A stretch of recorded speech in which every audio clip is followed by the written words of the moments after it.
Welcome to Let's Talk Petty. We're not petty, but we love talking about it. I'm Kate. Yes, we do. I'm Andrew.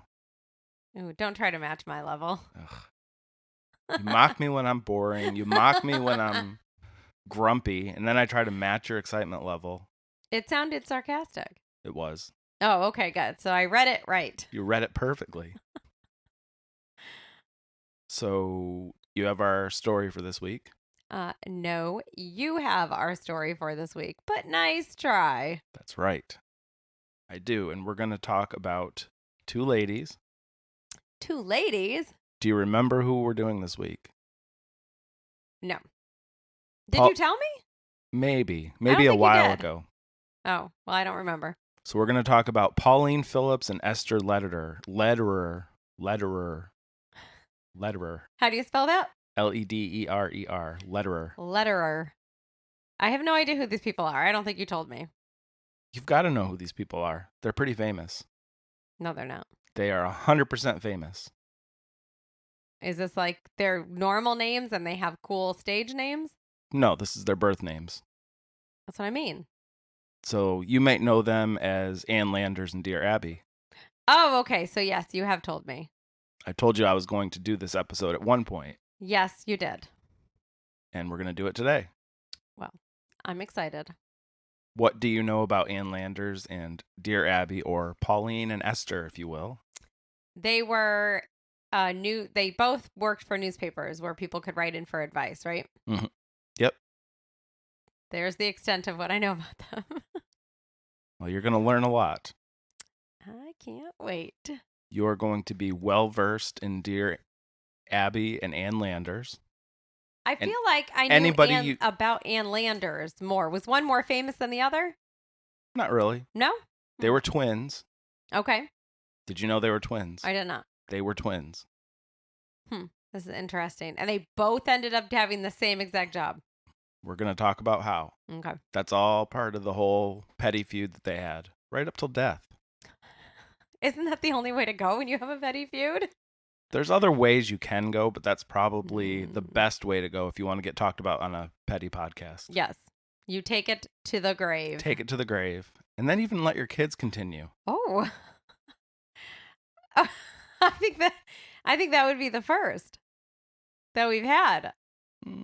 A petty continuation besides like Hatfield and McCoy, but even that kind of ended. Yeah, they definitely took over for their parents. Well, now I'm really excited. You should be.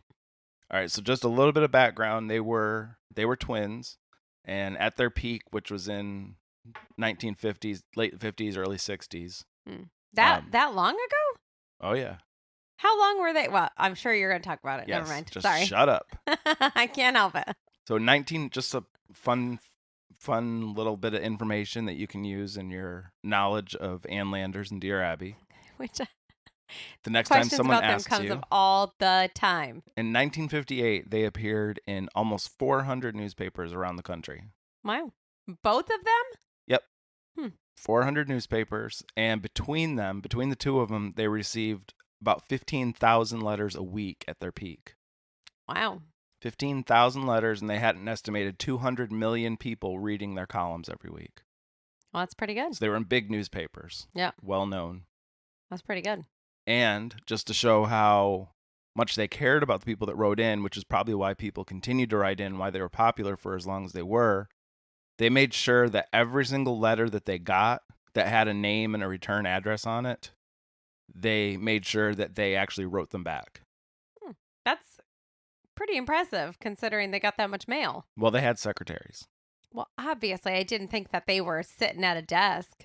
But that's basically what they did. They wrote back too, not just their secretaries. Like if there was some that needed maybe some special attention, they'd forward it to them. But mostly these other secretaries. Ann Landers had 4 secretaries, and I'm just going to keep calling her Dear Abby just because. Okay. But she had 3 secretaries. So that seems like you would need more. 9 people writing back. Well, I guess not every letter probably had a actual return address. True. People wanted to be anonymous.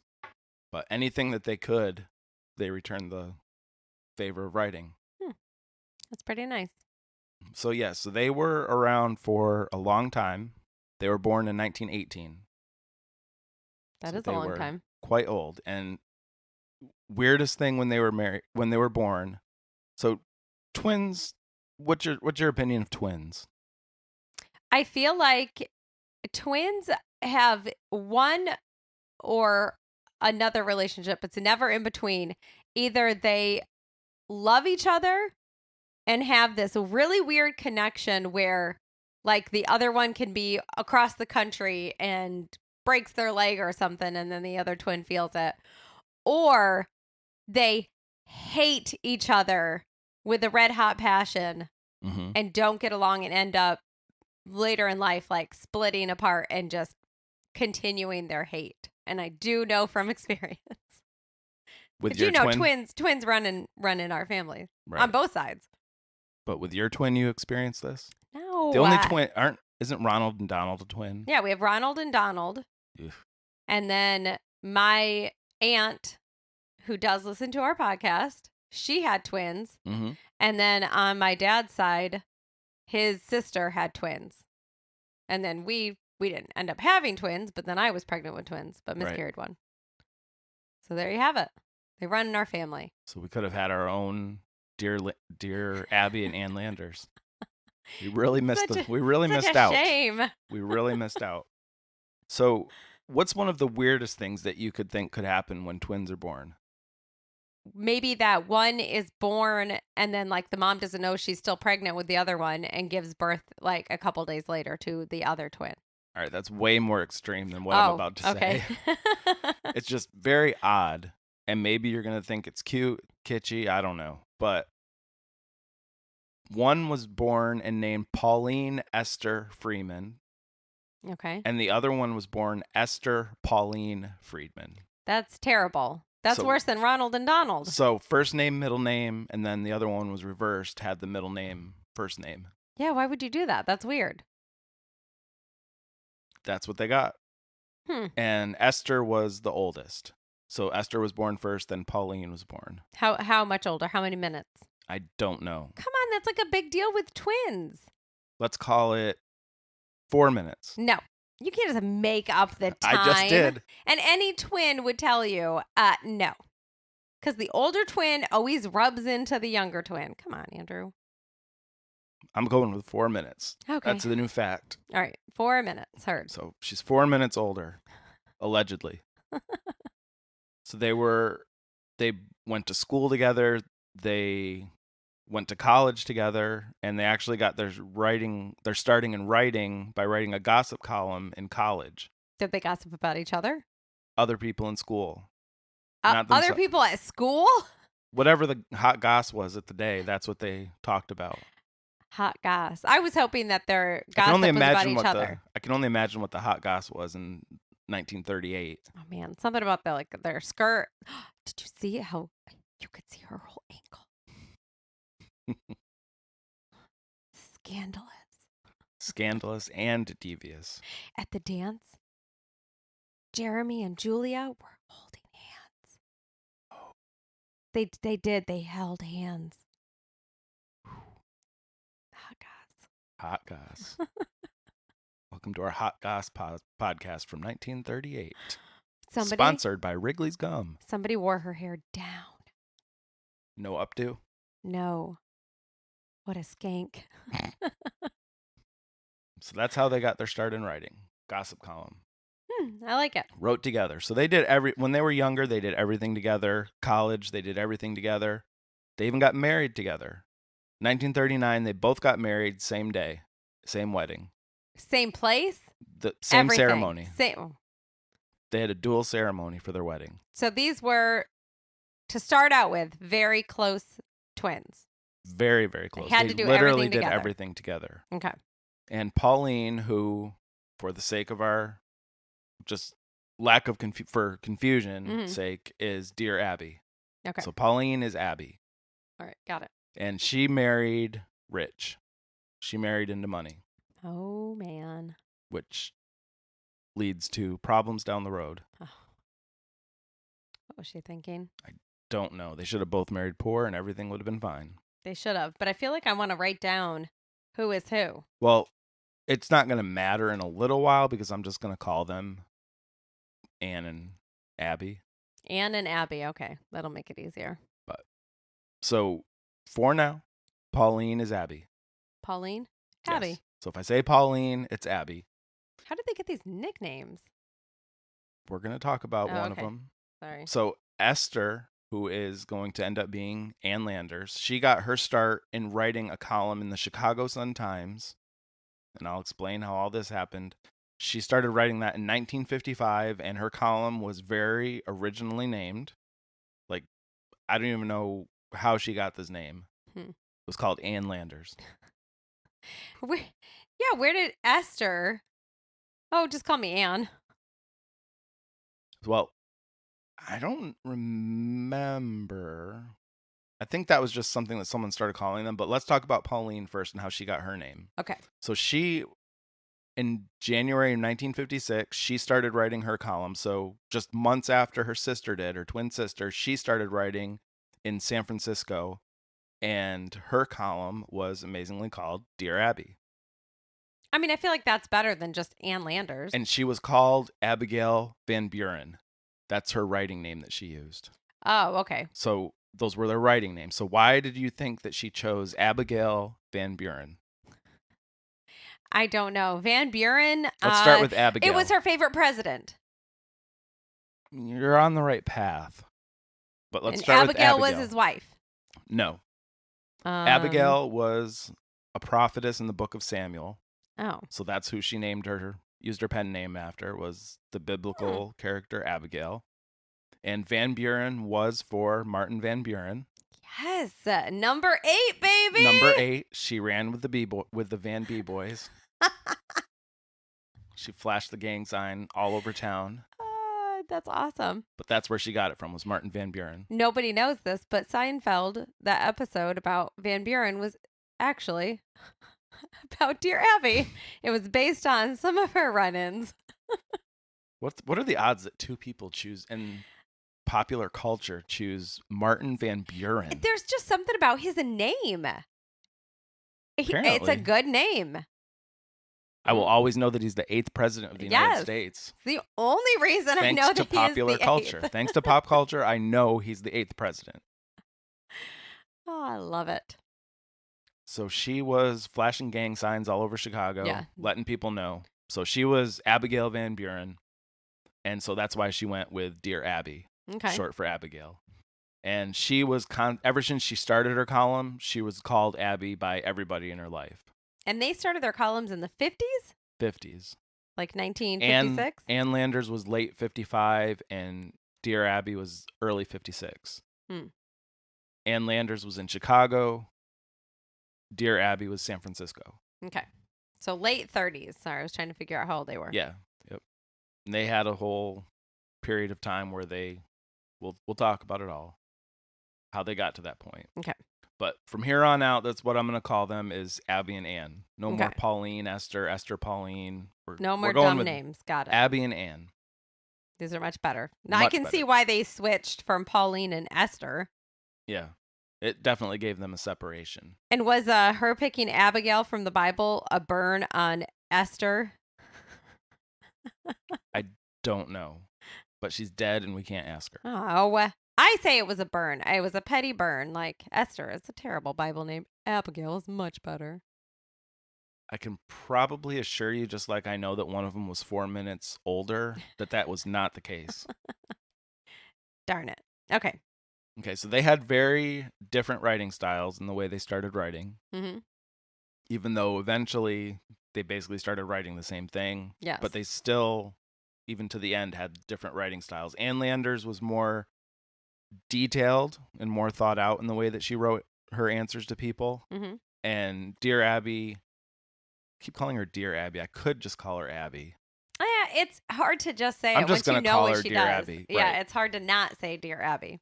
Good old Dear Abby. Dear Abby. I make it sound like I'm so close to her. My dear Abby. Did you ever read any of their stuff in the paper? I used to read Ann Landers. I remember back when we used to get the newspaper and it was in like Parade magazine or whatever that thing was called, that little color insert in the Sunday newspaper. One of them had a column in there, and every once in a while I would flip through, and I thought it was kind of dumb. I mean, I guess some of the things were like maybe funny for an adult, but as a however funny old or just interesting to read? not either. Oh.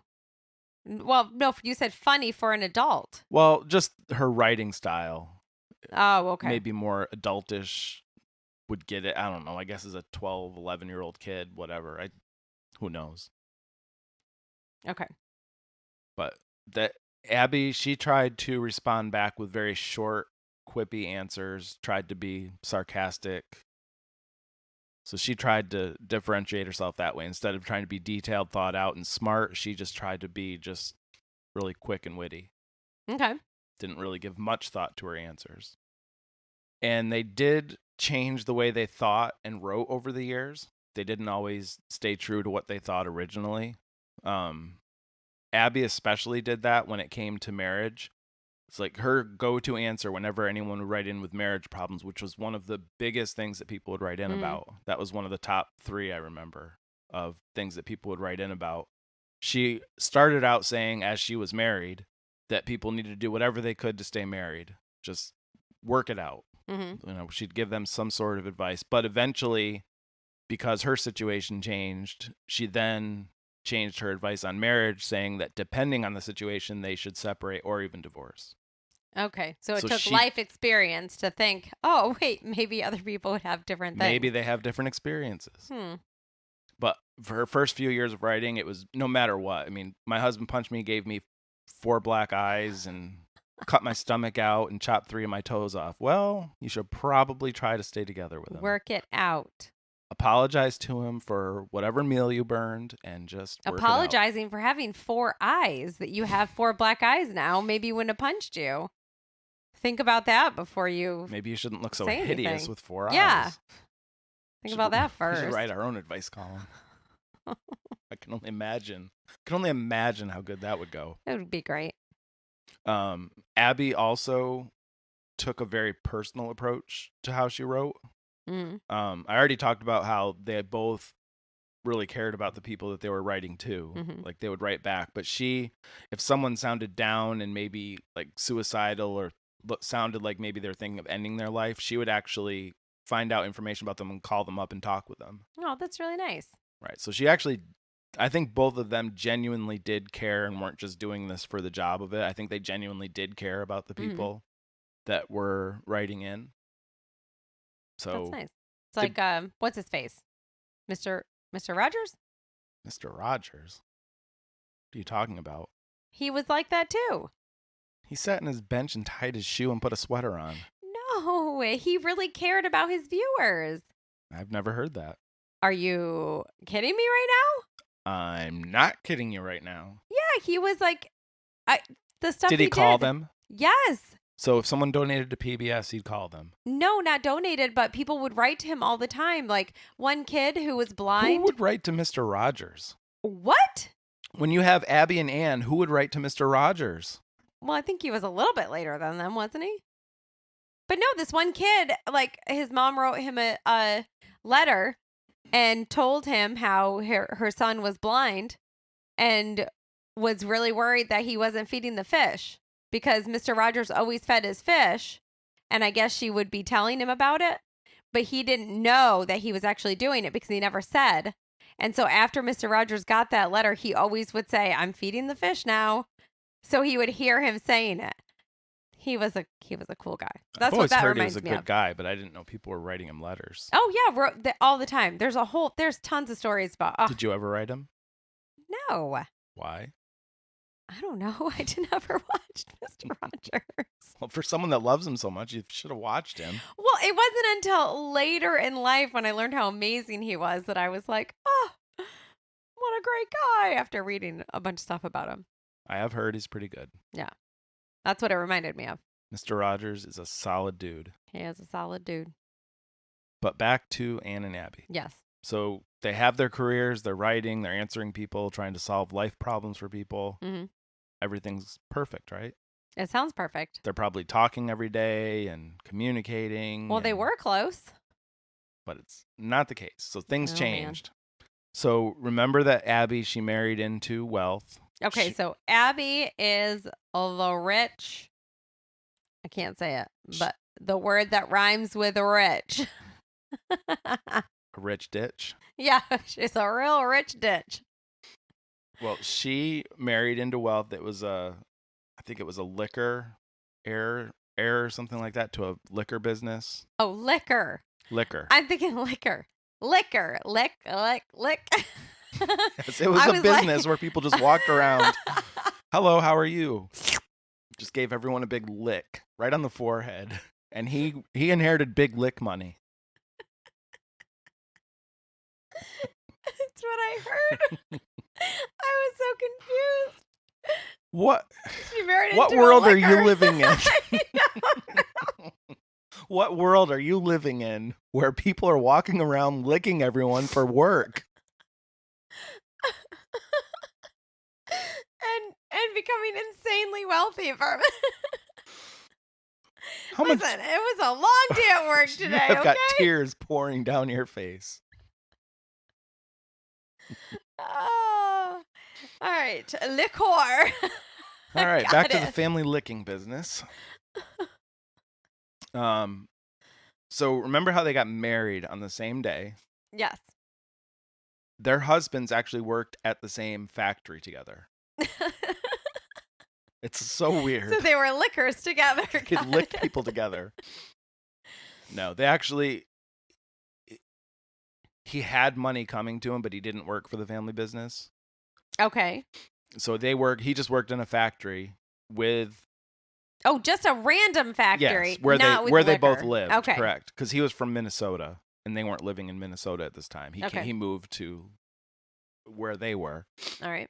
So they both were working in a factory, and his family, the one that had the licking business, they actually ended up buying that company. They bought the factory? They bought the company that they were both working at. Wow. Which made him even wealthier and their family even wealthier. So she is, well-to-do. She's getting all this extra money from his, from whatever he needs, he can get from his parents. He's got the money, obviously, and they gave him a nice cushy job. So Abby's doing well. She's living life. Why didn't she make sure that her twin's husband got a cushy job, or did she? That's a question I'd like to find out about. Oh.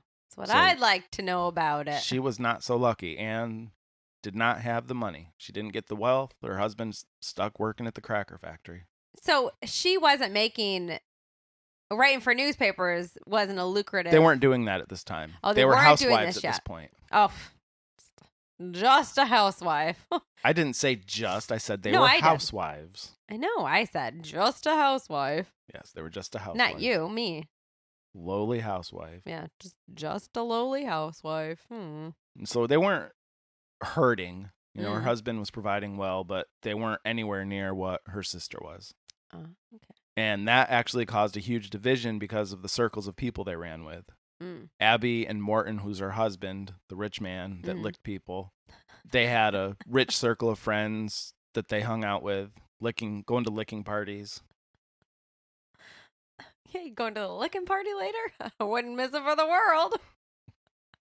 And they, for whatever reason, for as close as Abby and Ann were, she never welcomed her sister and her husband into their circle. That's really weird. It's a little bit odd for how close they were. Making enough money. For how close they were, it's like I can't figure out what the reasoning was, and there never was really anything written or talked about with it. So yeah, that's really weird. And it's just weird. For how close they were, you would think that she would have been like, yep, she's coming along with us. Yeah. And by the way, you're giving her husband a really good job. So there you go, hubby. But it didn't work that way. He's a good licker from what I hear. Not a better licker you could find. I don't even know what to say to that. We're just going to continue on. It's like there's not even a job. That's a thing. I was thinking like lollipop lickers. So he moonlighted as the owl in the Tootsie Roll commercials. I was going to say the owl hired him. I can't keep doing this. They keep asking me. I'm going to bite it on the third lick. I've got so many cavities somebody. now. I need somebody to help me out. Wasn't there like a worm or something that came along and crunched it?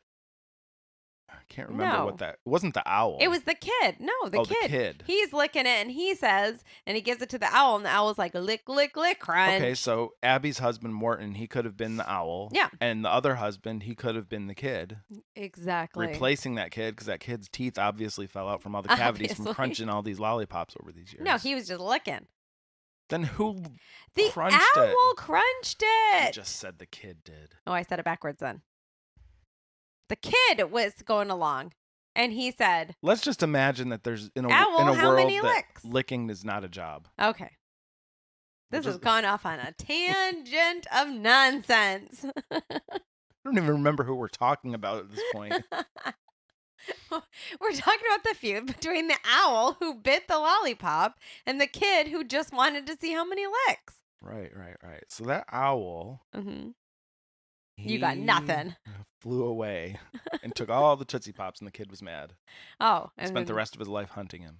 Did he finally murder him? No. Kid died, owl lived. Man, bummer. Yeah. So Abby and Morton, they're rolling in quarters, and Anne and her husband are in the poorhouse. So Anne and her husband aren't living it up with Abby's friends, so they move away to Wisconsin. Oh, they're just like, hey, if you're not going to No, they moved away from Wisconsin. This is where they were living. Oh, okay. They're like, we're out of here. Eau Claire, Wisconsin. Yes. Where do they go?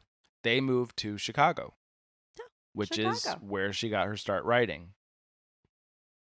So her move away from her sister made her realize she didn't want to just be a housewife anymore, and was like, hey, I could write again. I wrote in college. I'm going to start writing again. I wrote all the hot gas. I can do it again. So do you want to know how she got her job? Yes. So she went to Chicago and found out that the Chicago Sun-Times, that their newspaper advice columnist was retiring. Okay. Random. Why she would find that out, how she found it out, I don't know, but she found out because it was the hot goss. That she's in the goss circle still from college. Come on, Andrew.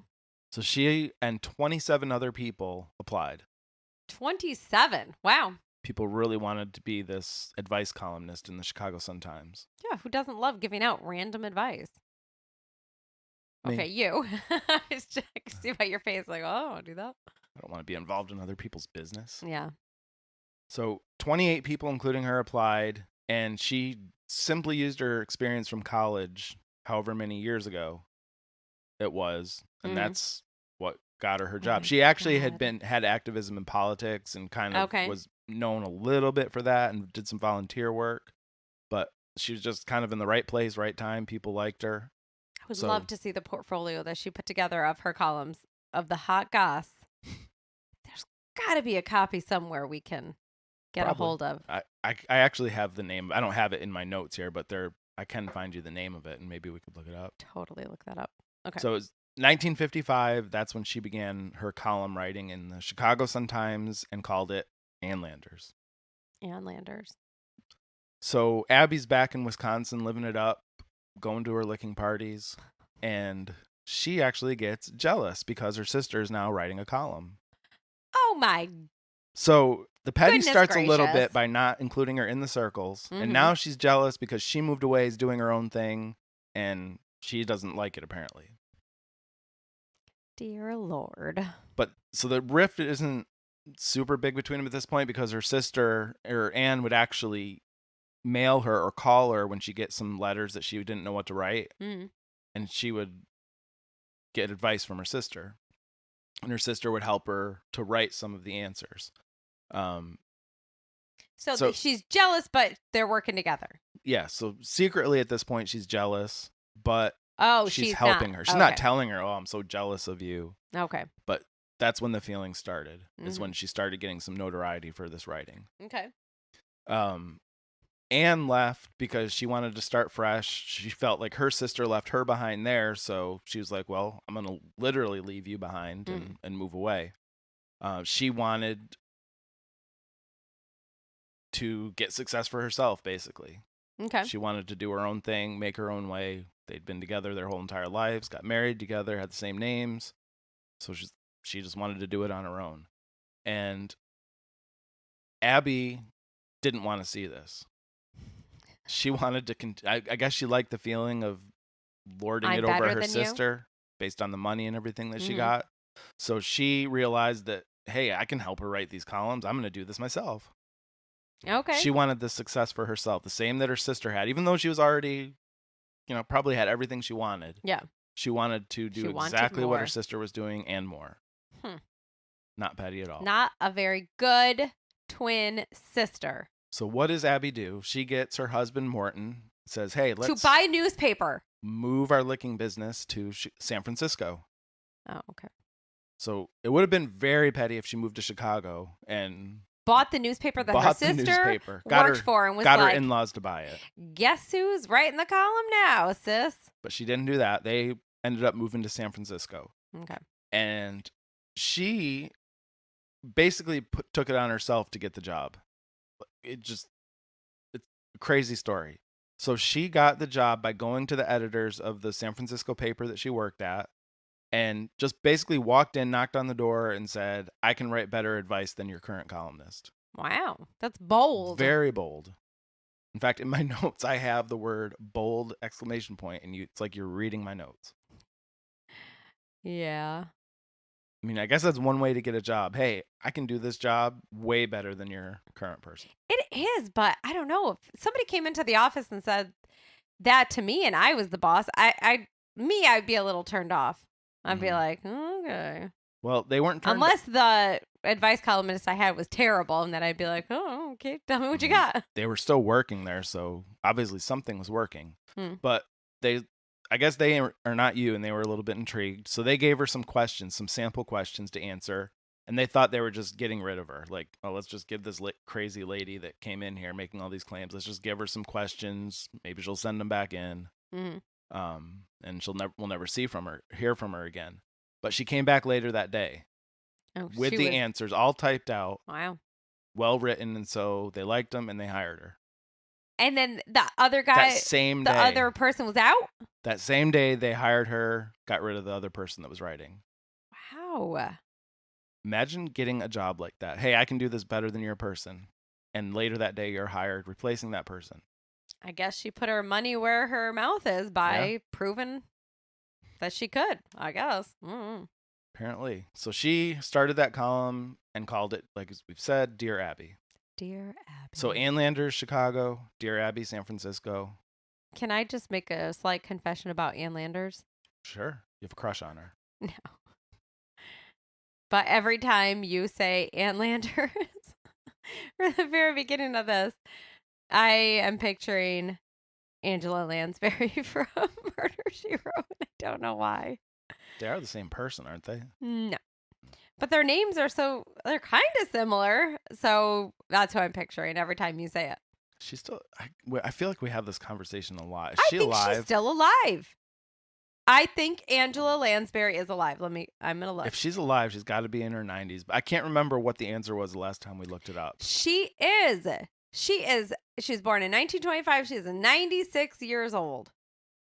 Still solving murders. I don't know about that, but she's who I'm picturing when you say Ann Landers. That's fine. So, if you're going to picture someone, picture her. That's my confession. Continue. So Abby's doing her thing, and she's now happy because she's doing exactly what her sister is doing and took a job away from someone to be able to do it. Yeah, so she's feeling really pretty cold. good about herself. You couldn't have gone to another paper who was looking for someone. You had to That's go how to bad she this wanted specific one, and you're just like, this is where I need to be. I'm going to steal this person's job. That's what she wanted to do. I don't know if there was a strategic move to San Francisco, maybe with that paper, maybe they had a bit bigger readership or whatever the opportunity was, but that's the one that she chose. She went in and got it. Interesting. So Anne gets told about this, hears about this, obviously from her sister. Oh, okay. And she doesn't like this. She sees this as her sister, again, encroaching on her turf, trying to be like her, not being able to get separated from her twin. So she viewed it as a threat. So they go from just everything together, including their wedding, to all of a sudden she's like, nah. Because she hurt her feelings so bad by not including her. She left her behind. So her whole point in Chicago was, I'm going to leave her behind. But her sister is not letting her leave her behind because she's now got this thing that's going to tie them together because they're both writing. Her sister does not want her to. Her sister doesn't want her to be left. Doesn't want to get left behind. Yeah. But she wants to be better than her sister. You're not going to leave me behind, and what you're trying to do to leave me behind, I can do better than you, and I'm going to prove it.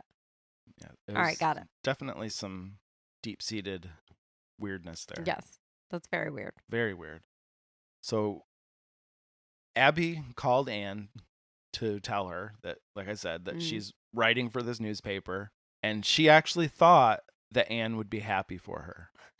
She's so rich now, she's out of touch. She's thinking back to 20 years, 30 years ago when they did everything, they were happy. Her description of this phone call, Abby says that Anne seemed disturbed. And she was amazed that she seemed disturbed about it. How are you not as excited as I am about me encroaching on the space that you want? I don't know. This is weird. So to continue on her quote, she says, I had been so happy over her success that I assumed she would be happy for me. But there was a long silence, and finally she said, I guess it's all right if you don't get syndicated. Wow. I guess it's all right. Are you happy for me? Well, I guess it's all right. Sounds like something I would say. And really, were you happy for her or were you jealous of her? Did she mix up happy for and jealous of? I mean, she's never going to come out and say, well, I was jealous of her. But I was happy. I was happy, super jealous. I was happily jealous. So I guess good for Anne for actually, not hiding it at this point. Yeah.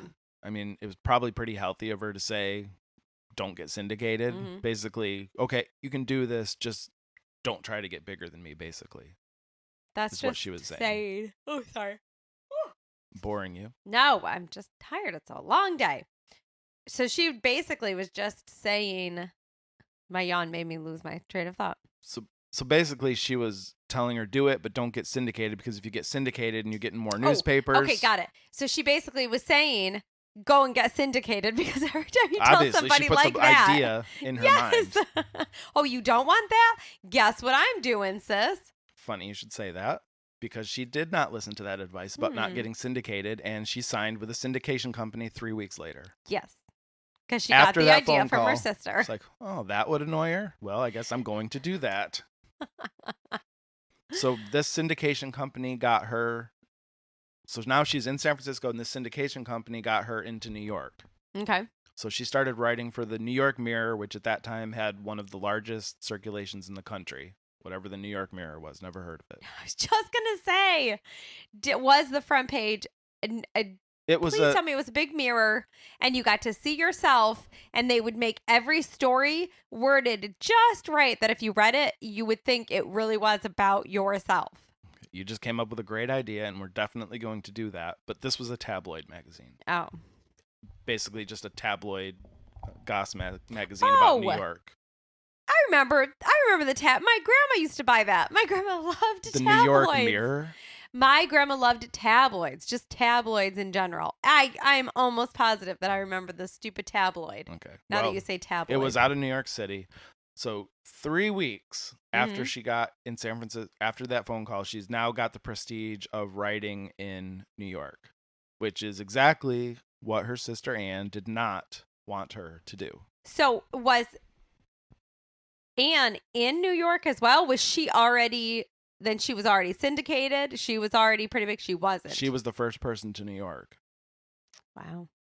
No wonder she was mad. So her sister was not happy. And basically what happened is newspapers started learning that these were 2 twin sisters. So when one of the sisters would get in a city, a rival newspaper would sign the other sister. So they would both end up getting into the cities. But whoever was there first obviously would get the readership. But another paper wanting to cash in on how well received the columns were, they would sign the other sister. No, they'd be like, "Oh, I couldn't get your twin, so I'm gonna go with you." Right.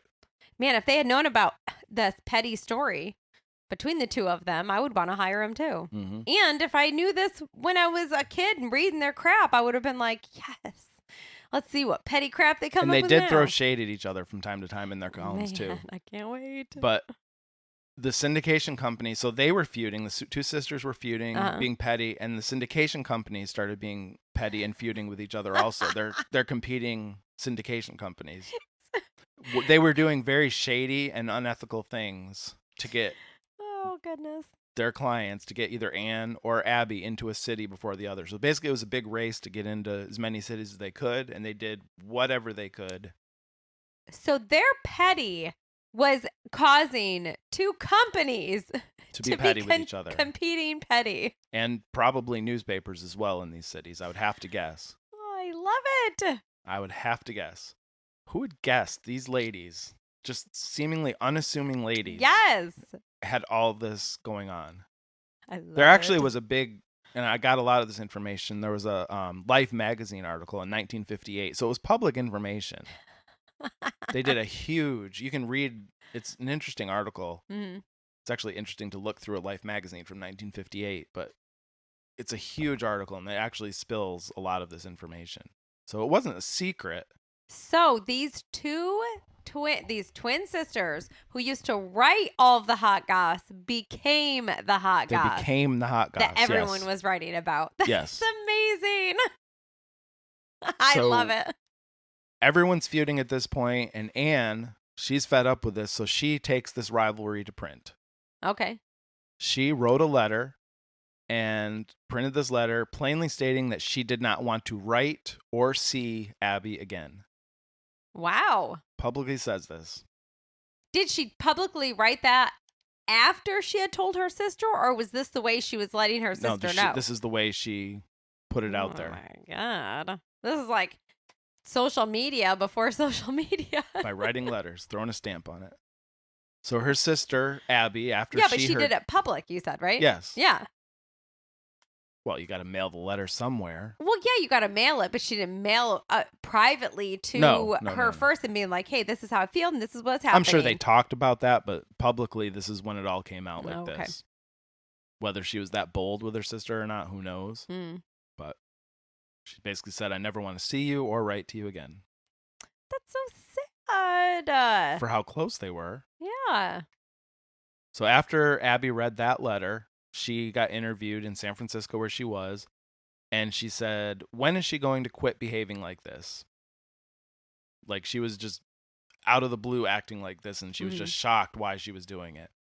Anne got interviewed about that and got asked about her sister's response, and her answer was, how long am I going to have her hanging over me? Dear Lord.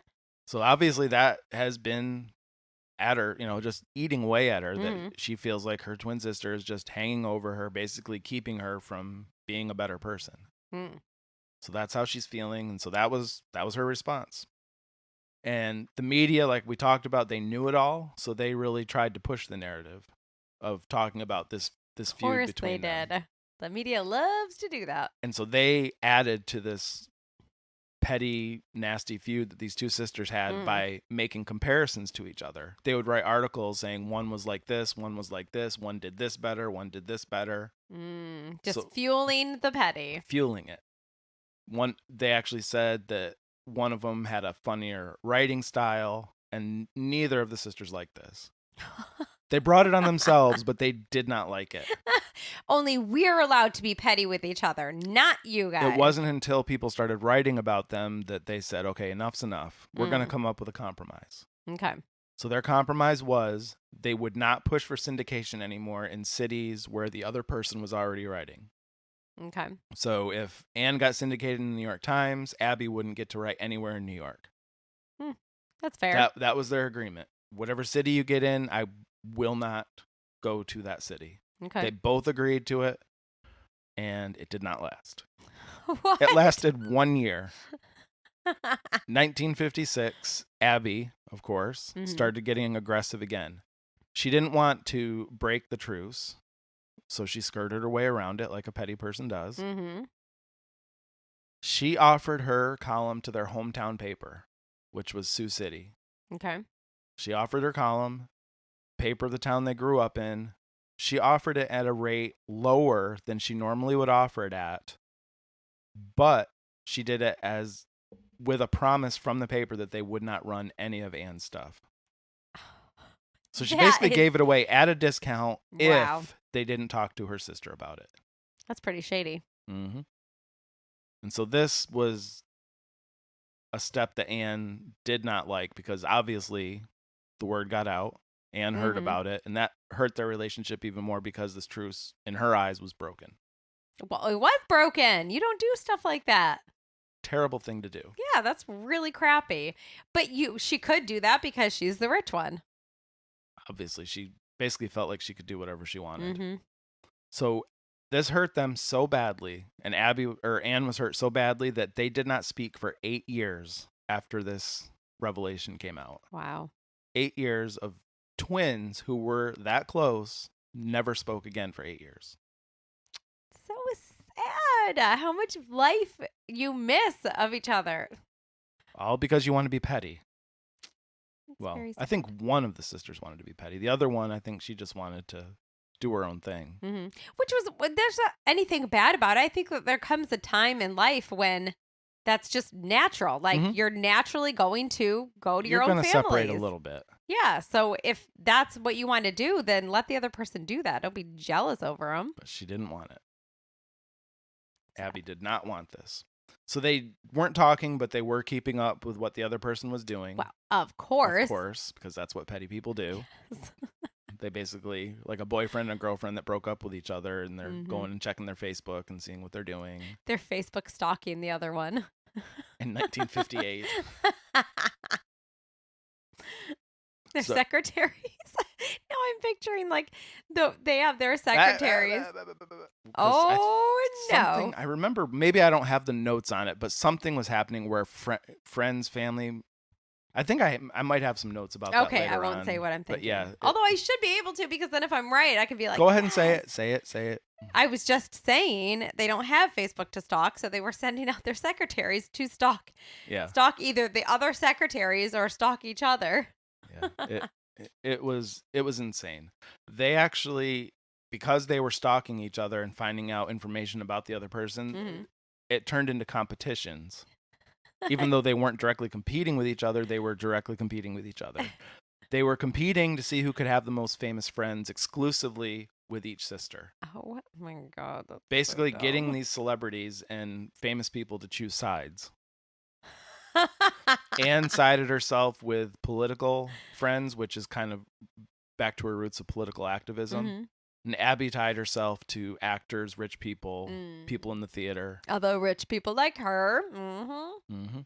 So that's where they were. That's where they were at this point. Even though they weren't talking, they were still competing and being petty with each other. You gotta love it. So we've talked about it. That Anne, when she moved away to Chicago, she was trying to basically escape those ties of being a twin, wanting to do her own thing, didn't want her sister hanging over her anymore. Abby did not want that. She wanted to get her back. She didn't like it, despite the fact that she was treating her horribly, and it was kind of her fault this whole thing happened. Yes. And so apparently she felt by being petty, she would get her sister back. Because that's always the way that it works. Yeah, that's, are you saying it doesn't? So they had some jabs at each other in the media. Okay. She got interviewed, and Abby made this comment about their relationship, and I think this was in that Life article that I was telling you about. Okay. I understand why she's disturbed. She wanted to be first violin in the school orchestra, but I was. She swore she'd marry a millionaire, but I did. Oh my God. How do you go? I'm sorry. How do you go? First violin, a millionaire. How do you make such a big jump? These two are just awesome. Amazing. Again, I never would have pictured these two ladies. When you see the pictures of them, just older looking ladies having all of this going on as a kid. You just never think about it. Now I'm just also picturing her, like when they were getting married. I get to go first because remember, I was first violin. I just am naturally better at being first. I can only imagine there were other little just jabs here and there by her had to have been that led up to all of if this. she's remembering that much about school and how she was first violin, she is for sure getting little jabs in here and there. So Anne hears about this, and so her response to that in this interview is, that's her fantasy. She's just like a kid who beats a dog until somebody looks and then starts petting it. That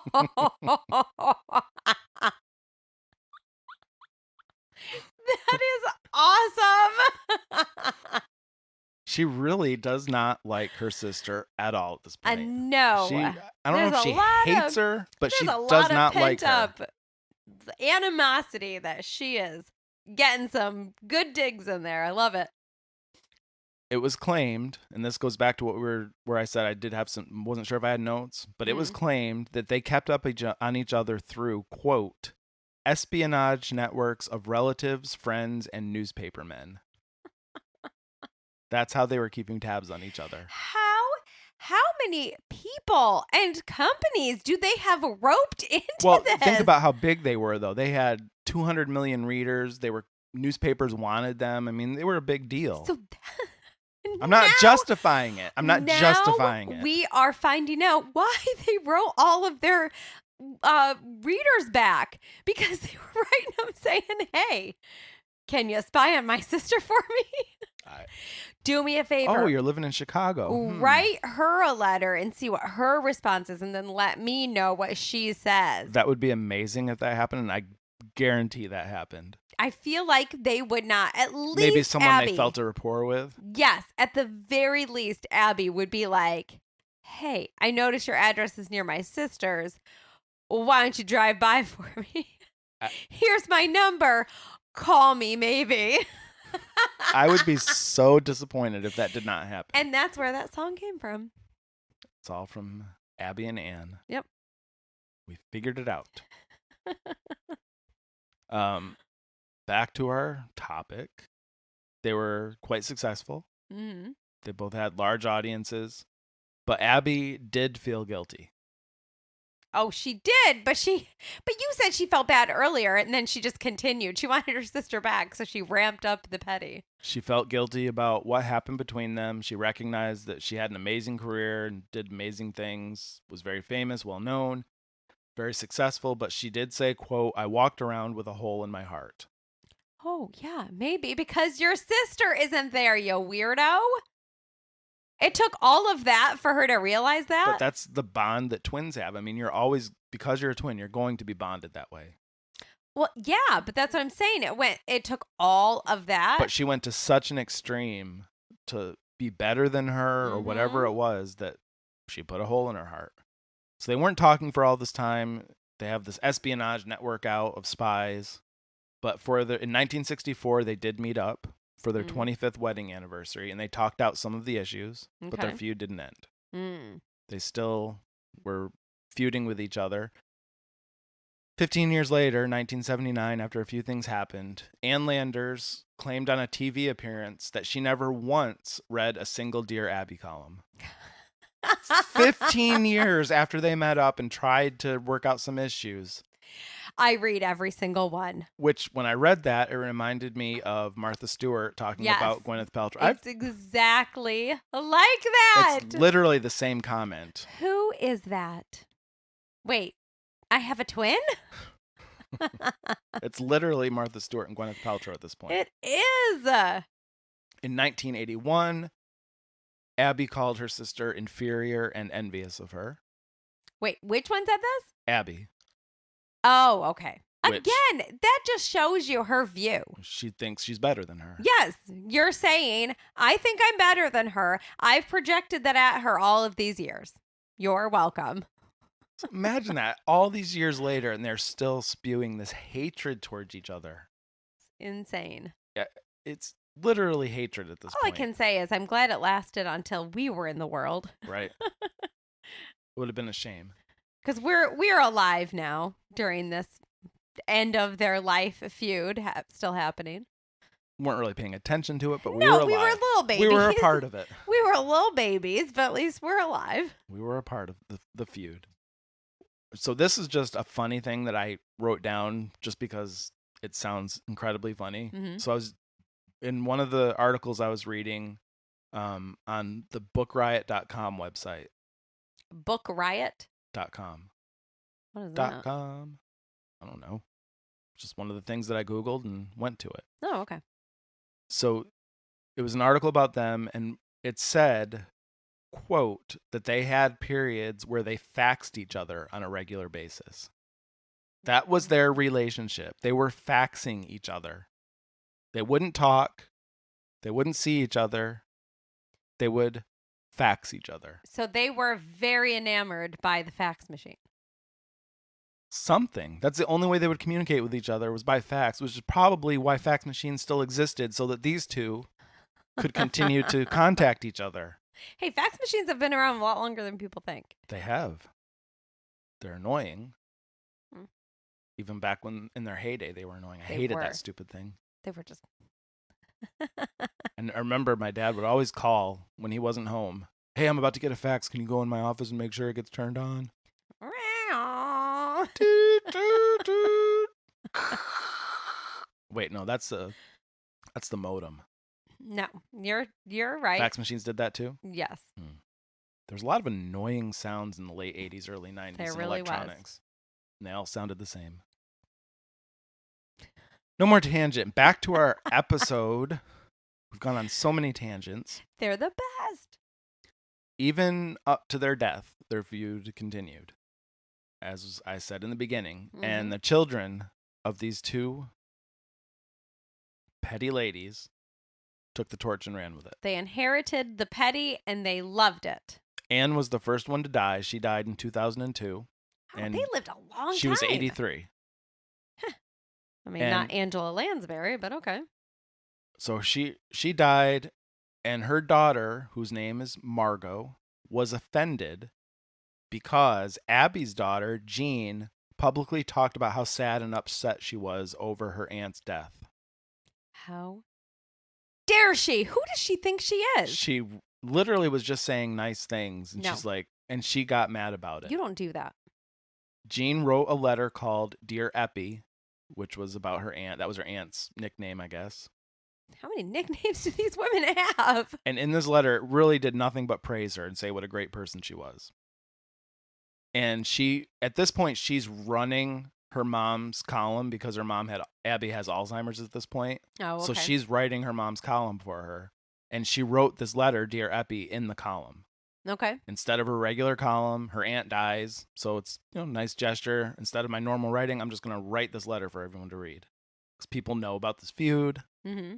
I love her. I care about her. She's a great person. I'm putting this in It's weird that they would even have a relationship. Well.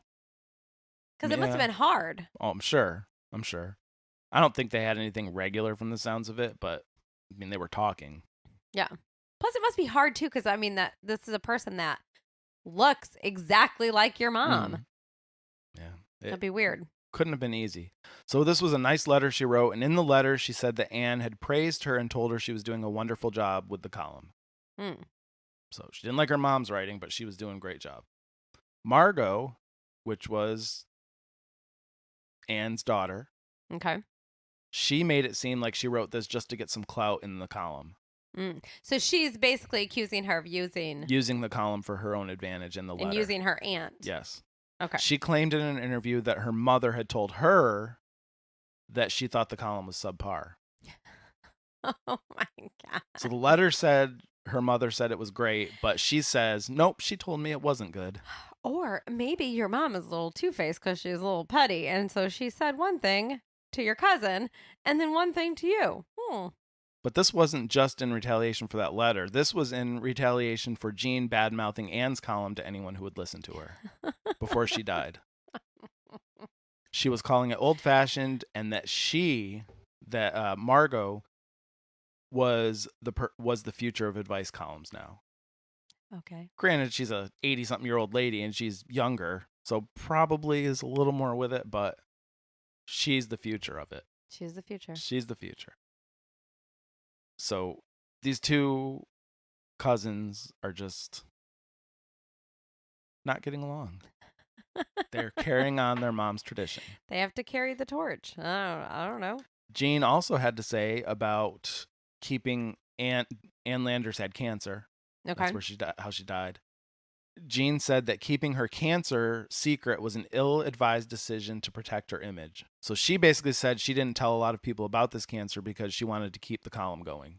Okay. And if people found out about the cancer, that it would look bad on her somehow. I don't know. Or people could have sympathy and be like, oh, that's really sad. Margot, of course, did not like this and said that those comments were despicable and in poor taste. They probably were. Probably. But it just goes right along. So basically, in all the interviews she did, Margot badmouthed Jean, saying anything she said was just to get publicity for her now that she's taken over her mother's column. That was her big thing that she ran with. So stupid. So you can't just be like, oh, I'm really sorry. No. And I'm happy that you're continuing. But think about it. That's how these two girls were raised. That is true. Nothing but hatred towards their aunts. And the one tries to not be hateful and the other one hates it. Whether she had good ambitions or not, at least she was trying to do something nice. If you don't speak with me with hate, I don't understand. I'm going to turn it into hate. It's definitely something shady. I'm real suspicious over here. So ridiculous. Funny, but ridiculous. So Abby, she has Alzheimer's. She died in 2013, so she lived another 11 years. She died at 94. Oh, okay. So she's been dead for 9 years now. Still no Angela Lansbury. They never resolved the feud. To their death, they had this feud and this hatred towards each other. And it's just crazy that the first 35 years of their life, they were so close. Just inseparable. It is, because that's like a long time past, being a young, dumb person who doesn't know any better. I mean, 35, you figured stuff out. Yeah. But maybe that's why she figured out she didn't want to be around her sister anymore. True. Maybe she realized how bad she was treated growing up. Sounds like she's a little toxic. Probably. I'm a little better than you. Yeah. Well, if you were going to licking parties all the time, you would be too. Very toxic. Just like a stamp. Emanating toxicity. Toxicity? Toxicity. Because of how much stuff she was licking. But I have to say, these two ladies wrote advice columns for a living. I know. They gave people life advice, and here they are with one of the biggest feuds of all time. Hypocritical, but yet giving people advice, and people ate it up. Why anybody would listen to this advice that these two ladies gave them is beyond me. I mean, you said it was well known. I mean, it's in the Life magazine there. It wasn't a secret if you wanted to find out about it. It was really funny. Two ladies giving advice that couldn't even take their own advice for their own relationship. I have to imagine that they got plenty of sibling letters. Oh, specifically sisters, because I feel like, of course, sisters are going to fight more, like they just do. Mm-hmm. And they're giving advice. How would you give advice that wasn't jaded for that? I don't know. She said, what?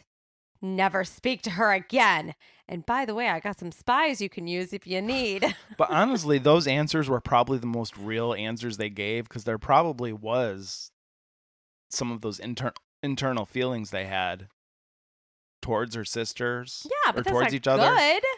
Well, what are you trying to emanate out into the world? Maybe. I'll give them them the benefit of the doubt, and maybe they were giving the advice that they wished they could follow, but they couldn't. Like the right advice, but they just didn't follow it for whatever reason. That's what I was saying. They were actually giving out this bad advice. Bad. Yeah, they were giving out this bad advice. I think they were giving out good advice. No, they were. I said it would be funny if that's what they were doing, and then that's why I said, "Hey, I got some spies if you need." Crazy story. It is crazy, and I loved it. But they're dead and still hate each other, and that's how we end it. Okay, I got some stuff for the Petty Round Table that just popped into my head. It's all about them being dead. Let's go to the Petty Round Table, and you can tell me how funny it is that they're dead. Let's go. So we've made it to the petty round table. You are Yes. dying to tell me I'm so excited. what your judgment is on this. Well, my judgment. Overall, what did you Yes. think of the pettiness in this story? The pettiness was amazing. I loved it as always. Abby was definitely way more petty. Absolutely. She's the one who started it.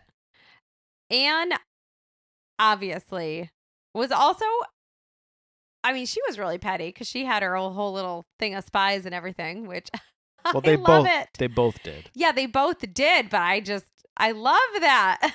I think it's so amazing. I mean, how many people can be like, I have a bunch of spies from all walks of life? I feel like all the stories we've done so far, nothing's gone so far. No. No one's gone so far as to say they've had an espionage network of people spying on the person that they're having the feud with.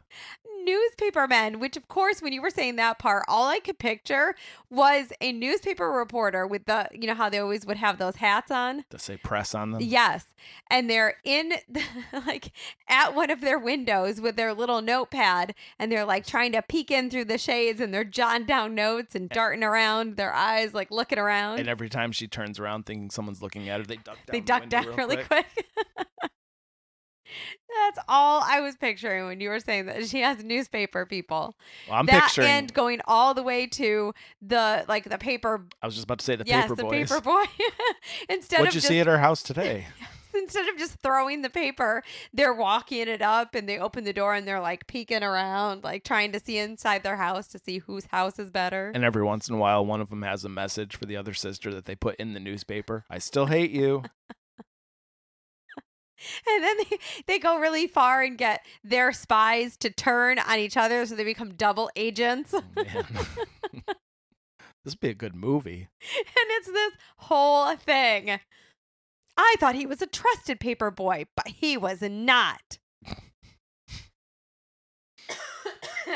That's what I was picturing. Well, that's pretty good, and we're not even at your idea no, yet for that's pettiness. just what was going through my head when you said the espionage ring. Network. Ring, same thing. In my head. In your head. Okay. So let me know. Why don't you tell everyone what you've come up with as an idea. So, Pauline, who was Dear Abby and was rich, and the one who always looked down on Anne, she was not rich. So she died from cancer first. Right. Abby had Alzheimer's. Mm-hmm. But she lived longer. Right. So I feel like since she always clearly liked to be first and was always the best at everything, obviously the one thing that Dear Abby doesn't want to be first at is dying. So Anne died first, but because Abby lived longer, she's clearly better. So I feel like before the Alzheimer's kicked in, she wrote out what she wanted on her gravestone. And it would have to be something to the effect of basically how she was always so much better than her sister. How she was first violin. She actually married a millionaire. And that she was the one who Anne couldn't do anything right on being first except for dying or something along those lines of petty. I'm just picturing this on her gravestone, and not only that, but I'm also picturing did they have their pictures in the paper? Yeah, they always had their picture. That's right that's what I thought. Yeah. So I'm picturing that she made sure that she has their pictures on, but their pictures are on her gravestone. Her little thing about how she was, first on certain things, and Anne was first, but on something that doesn't count. And then her picture is above Anne's picture, and she's like looking down at her on her gravestone. Like she's up in the left-hand corner. Etched into the stone. Yes, she's up in the left corner looking down on the right-hand corner. And her portrait is bigger, of course. And then Anne's is all little in the corner on the other side.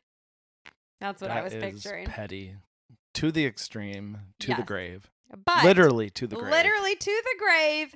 And because Abby always had to be the first in everything that was important, that would be super important to her, and that's how she would have her gravestone. I'll simplify it. Since they're twins, as their way of reconciling, sort of, when they died, Anne's going to have on her grave, second violin, second to be a millionaire, first to die.